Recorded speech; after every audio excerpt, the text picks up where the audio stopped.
है। सब लोग एक एक फोटोग्राफ ले करके उसको कायदे से मढ़ के घर में रखना चाहिए। कायदे की जगह रखो, ये नहीं इधर रख गया उधर रख दिया, इससे नाराज हो जाते हैं। फोटो के अंदर में देवता लोग हैं, अभी बताती हूँ कौन से देवता हैं, सारे देवता हैं। और फोटो से भी वाइब्रेशंस आते हैं, तो आप इधर उधर फोटो को रखेंगे तो अच्छा नहीं। उसका अपना प्रोटोकॉल है, उसकी अपनी प्रतिष्ठा है। किसी भी मूर्ति से ज़्यादा फोटो महत्वपूर्ण इसलिए है कि अभी तक किसी भी इनकारनेशन का या अवतरण का आज तक तो फोटो हुआ नहीं है ना, उसमें कुछ ना कुछ दोष आ ही गया है। इसलिए फोटो को बहुत संभाल के रखना है। और उसके अलावा उसकी, जैसे आप हिंदू हो मुसलमान हो जैसे भी हो, उसका थोड़ा पूजा अर्चन करना चाहिए, उसके आगे हाथ रखना चाहिए। जब उससे पूरा हम काम ले रहे हैं, फोटो से हम अपना कैंसर भी ठीक करेंगे, सब ठीक करेंगे। और फोटो को है कि कोई एक बार पोछेगा भी नहीं, उसमें धूल पड़ी हुई, तो ये कौन सा तरीका है भाई? जिस बैंक से सारा पैसा लेने का है उसका कुछ तो ख्याल करना चाहिए। नहीं तो छोड़ दो फिर बात को, नहीं करना तो मत करो, लेकिन करना है उसको समझदारी से। आप हिंदुस्तानी आदमी हैं, आपको मालूम है कि हमारे यहाँ किस तरह से हम हर एक चीज़ का व्यवहार करते हैं, कैसे हर एक चीज़ की इज्जत करते हैं, रिस्पेक्ट करते हैं। अगर अंग्रेज हो तो मेरी समझ में भी आवे, और उन पे इतने देवता लोग नाराज नहीं होते। मैंने देखा अंग्रेज लोगों पे, उनको तो अक्ल ही नहीं इस चीज़ की।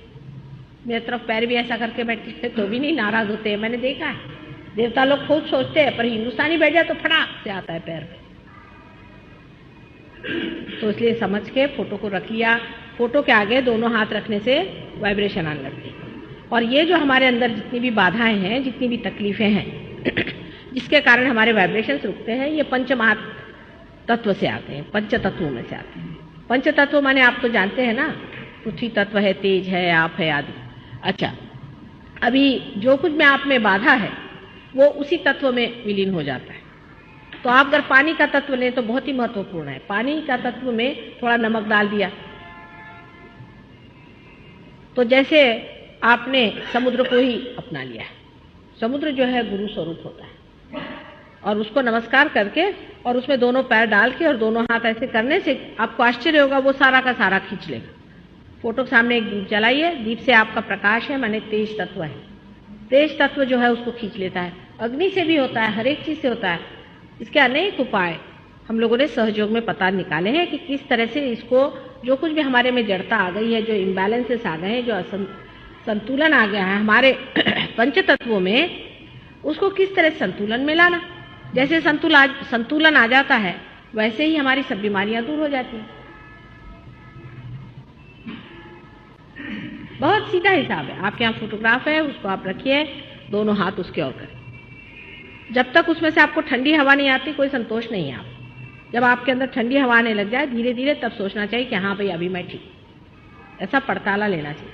समझ लीजिए आपको वाइब्रेशन नहीं आ रहे हैं, तो देखना चाहिए कि क्यों नहीं आ रहे हैं। अभी आपके हाथ में चमक आएगी, ये उंगली चमक रही है कि ये उंगली चमक रही है कि ये उंगली चमक रही है। इन उंगलियों से आपको पता हो जाएगा, अगर आपने किताब ली हो तो इस पे चक्र होते, उससे पता होगा कौन सा चक्र आपका पकड़ा है।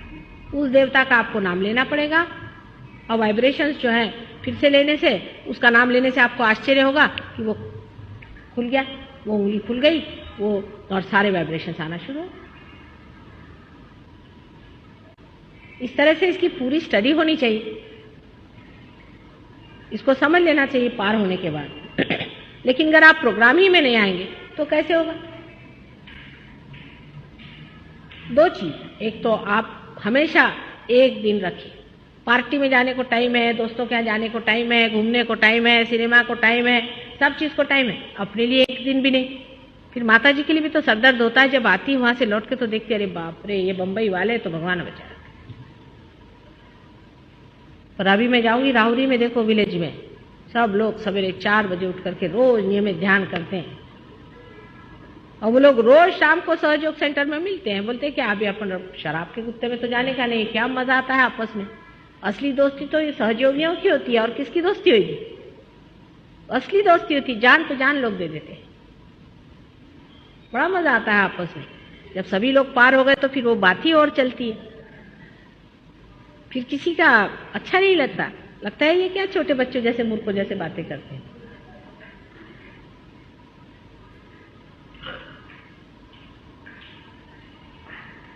सो ये क्या करना है, इसकी प्रक्रिया क्या है, किस तरह से करना है, इसलिए किताब भी है, उसको भी आप ले लीजिए, देखिए। और उसमें से कुछ नहीं समझ आए तो प्रोग्राम में आना, वहाँ लोग रहते हैं, उनसे पूछिए। काफ़ी लोग हैं पार हुए।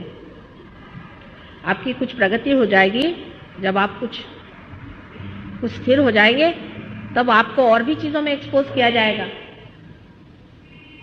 इससे और भी स्थिरता बनती जाएगी। लेकिन अगर आप डगमग हैं, अभी आपको श्रद्धा है और श्रद्धा रहेगी तो कोई नहीं कुछ बताने वाला, पर फिर उसके बाद में और भी इसकी हायर स्टेट्स हैं, उसमें आप उतर सकते हैं। जैसे पूजा क्या चीज़ है ये वगैरह, फिर पूजा में सब लोग नहीं आते क्योंकि हम सबको बुलाते नहीं हैं, वो दशा नहीं है ना, श्रद्धा होनी चाहिए।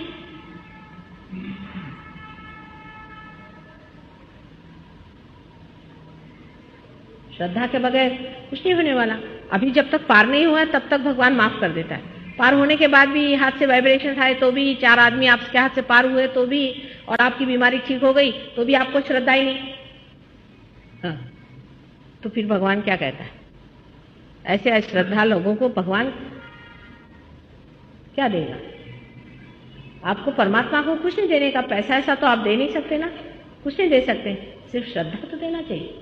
श्रद्धा का मतलब है अनुभव के बाद विश्वास रखना, अंधविश्वास नहीं। लेकिन जब आपने देख भी लिया, सब जान भी लिया, उसके बाद भी आपने विश्वास करते हैं, तो फिर परमात्मा को आपकी परवाह नहीं। सब जानने के बाद, देखने के बाद, सब होने के बाद भी लोग ऐसा करते हैं। उसी से फिर रावण तैयार हुए हैं। रावण कैसे तैयार हुए?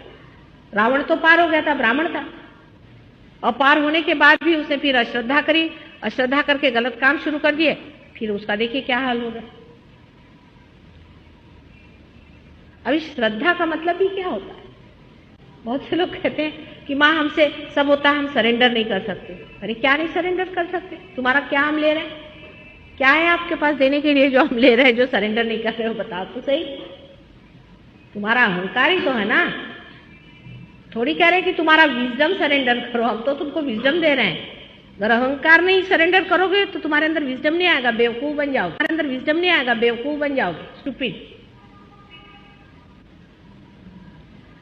यही तो पाश्चिमात्य देशों में हुआ कि अहंकार पे ही स्थित हैं वो लोग, ईगो ओरिएंटेड है, तो स्टूपिड हो गए।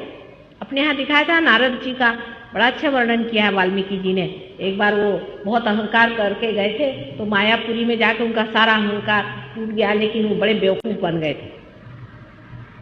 जिस आदमी में अहंकार होता है वो बड़ा ही बेवकूफ होता है। उस अहंकार को अच्छा ही है कि समर्पित कर दे। अहंकारी मनुष्य महामूर्ख ही होता है, लोग सब हंसते हैं उस पर, उसको नहीं समझ में आता है। ऊपर से भी जो नम्रता बहुत लोग लाद लेते हैं, बिजनेस वाले हुए, सरकारी नौकर हुए, ऊपर से बहुत अच्छे से बात करते हैं, कोई असली नम्रता नहीं। असली नम्रता तो सिर्फ विजडम से आती है, सुबुद्धि से आती है। तो सुबुद्धि का जागरण होने से ही, सुबुद्धि के आशीर्वाद से ही मनुष्य उस जगह स्थित होता है जहां वो है। ये तो मैंने बता दिया कि आपके वाइब्रेशंस अगर खो जाएं तो क्या करना चाहिए और किस तरह से रहना चाहिए। अब आप लोग फोटो भी ले लीजिए, और फिर से मैं कहती हूँ कि हर हफ्ते जहाँ भी प्रोग्राम हो वहाँ आना चाहिए। अब हम यहाँ जितने दिन भी हैं, अब बोरीवली में प्रोग्राम है या कहीं भी प्रोग्राम है, जितना बन पड़े वहाँ आइए। ऐसे हम रहते भी यहाँ पास में नीलांबर में है, सवेरे के टाइम वहाँ भी आइए, सीखने की कोशिश करिए, जानिए और देखिए क्या चीज़ है। ये तो है नहीं कि बाजार में गए और भाई हमने 5 पैसा दिया, चलो हमको चावल डाल दे।